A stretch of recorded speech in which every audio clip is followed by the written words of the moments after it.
ఆదిత్యపరమైనటువంటి ఉపాసన చాలా విశేషంగా చెప్పారు. సూర్యారాధన ప్రతివాడు తప్పనిసరిగా చేయాలన్నారు.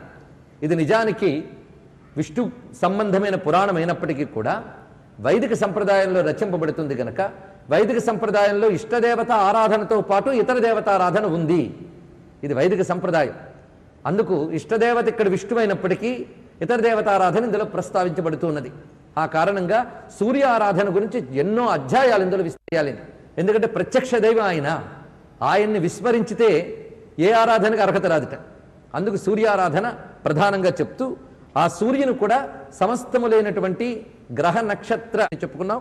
ఈ సూర్యునికి సంబంధించిన మరికొన్ని విశేషాల్లో ఒక నామాన్ని ఇక్కడ ప్రస్తావన చేశారు. అది మాత్రమే ఇక్కడ ప్రస్తావన చేస్తున్నాను నేను కూడా. శ్రీ ఖగోల్క ఆదిత్యాయ నమః. శ్రీ ఖగోల్క ఆదిత్యాయ నమః అంటే ఆకాశాన్ని తేజోవంతము చేసేటటువంటి ఆదిత్యుడు అని అర్థం. ఖగోల్క ఇది మనకి కాశీక్షేత్రంలో కూడా ఖగోల్కాదిత్య అనేటువంటి ద్వాదశాదిత్య క్షేత్రాలు ఒకటి ఉంది. ఈ ఖగోల్కాదిత్య ఉపాసన ఉత్కృష్టమైన ఉపాసనగా అనేక చోట్ల ఈ మంత్రాన్ని చెప్పారు. అదేవిధంగా ఆదిత్య గాయత్రి ఒకటి ఉన్నది. ఈ గాయత్రి సర్వులు జపించదగిన ఆదిత్య గాయత్రి. అందుకు చెప్తున్నాం. ఆదిత్యాయ విద్మహే విశ్వభావాయ ధీమహి తన్న సూర్య ప్రచోదయాత్. ఇది ఆదిత్య గాయత్రిగా చెప్తున్నారు. ఆదిత్యాయ విద్మహే విశ్వభావాయ ధీమహి తన్న సూర్య ప్రచోదయాత్. దీనితో పాటు ద్వాదశాదిత్య నామములు కూడా ప్రస్తావించబడుతున్నాయి. అది సాధారణంగా అందరికీ పరిచయంగా ఉండేవి.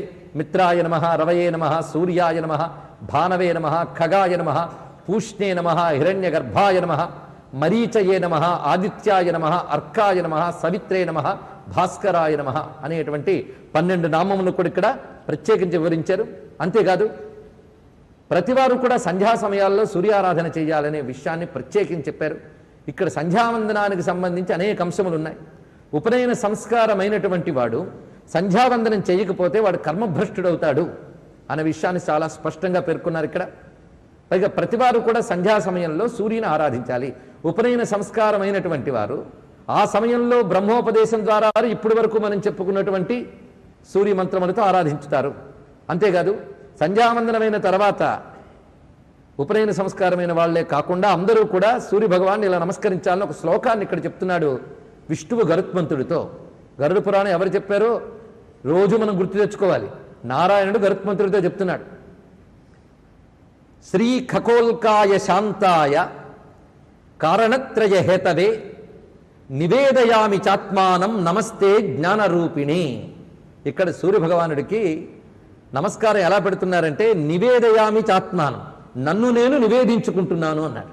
నమస్కారం అంటే అర్థం అదే. తనను తాను నివేదించుకోవడమే నమస్కారం యొక్క ఉద్దేశం. అహంకారాన్ని ఈశ్వరార్పణం చేయడమే నమస్కారం అని మనం పలుమార్లు చెప్పుకున్న విషయం ఇక్కడ గుర్తు తెచ్చుకోవాలి. త్వమేవ బ్రహ్మ పరమమాపో జ్యోతి రసోమృతం. వైదిక మంత్రాన్ని శ్లోకంలో ఎలా నిక్షిప్తం చేశారో చూడండి. అందుకే పురాణ శ్లోకములన్నీ కూడా వైదికమైన విశేషాలని సామాన్య జనులకు అందించడం కోసమే వచ్చాయని మళ్ళీ తెలుసుకోవాలి. ఇప్పుడు నేను చదివిన మంత్రం వైదికమైన మంత్రం, అది పురాణంలో నిక్షిప్తం చేసి ఇచ్చాడు.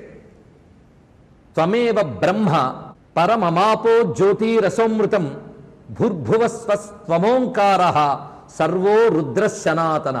ఇక్కడ చూడండి, భూర్భువస్వ ఓంకార, నువ్వే వ్యాహృతి స్వరూపుడువు, ఓంకార స్వరూపుడువు, సర్వో రుద్ర సనాతన, నువ్వు రుద్రుడివి, సనాతనుడివి.